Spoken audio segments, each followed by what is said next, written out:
I have lived here most of my life. It's been a place for my children, to raise my children, and to live here and have my family here. It's been a wonderful place. And ever since that time, I felt that I always needed to give back, because I've been very blessed to be able to live here. So it's a place that we need to look after. The CBRD is an interesting area in terms of its diversity. As for the future, it's going to face challenges just like anywhere else, with concerns about environment, concerns about the economy, and concerns about where people are going to live in the future as our population grows. Things have changed. There's more roads, there's more traffic on the roads, there's more people moving in.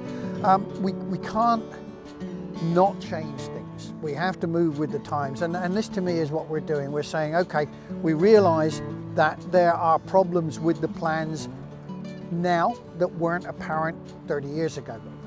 You know, when we look to the future, it's so important to think about why we're living here now and what we love about it, and then to protect that and build on it. If we can get it right, livability for the people that are here, I think the future will be strong.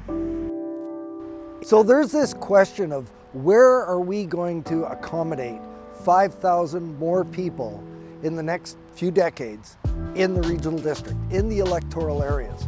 As a community, we've given that a lot of thought. There's a lot of change that's anticipated in our region over the next 5, 10, 15 years.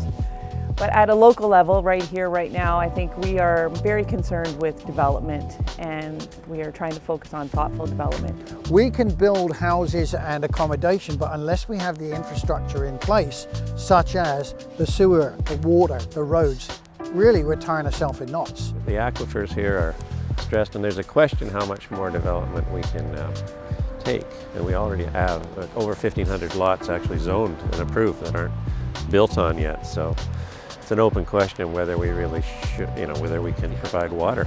Part of this process is to hear from the community about what infrastructure do we need in place to accommodate those people.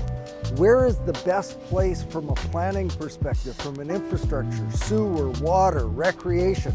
Where is the best place for those people to be absorbed into our community? An addition of 5,000 people is not really a problem. The number looks big. Like, yes, if you add 5,000, let's say, to Yubo or to even Lake Cowichan, yeah, that'd be a big deal. But 5,000 over the whole region, that's not a large number. What we need here, and I've been advocating that for a long time, is we need young people to come here. How do we concentrate on that? Well, there is a problem with housing, definitely. We should encourage lower cost housing for these younger people, younger families, because many of them can't afford the average home of $500 and some odd thousand, and it's a lot of money. Work is changing. More people are working from home with technology. So there will be more people working at home in the Cowichan Valley. We need to make sure that the technology is there for them to utilize, for them to be able to work from home. I would love to see something like that happen here. I know my husband works from home. It's not rare. People do work from home. They commute now and then, and that is why we're able to live in a rural place. Otherwise, the economics doesn't support certain types of positions on the island. We have to look to diversify our economy, and we don't want to diversify with the lowest paid jobs. We want to diversify with good paying, family sustaining jobs.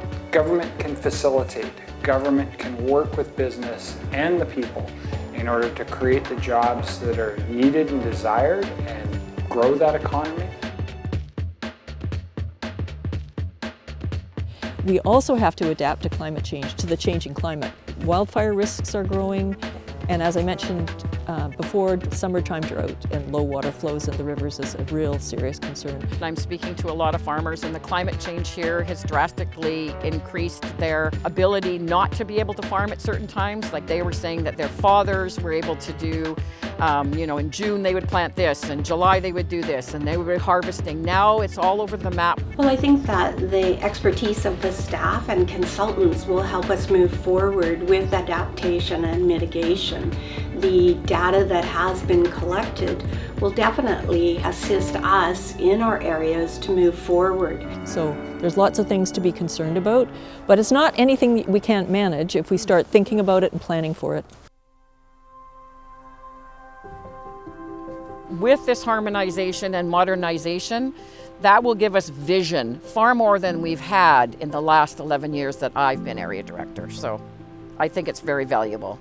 And I think that's what we're hoping with this OCP review, the official community plan review, that we'll just hear from as many people as possible. We're looking for those diverse opinions so that those people who are passionate about our community can come together and share ideas, and share those ideas with the staff and the elected officials who will help to shape what our community will look like in the generations to come.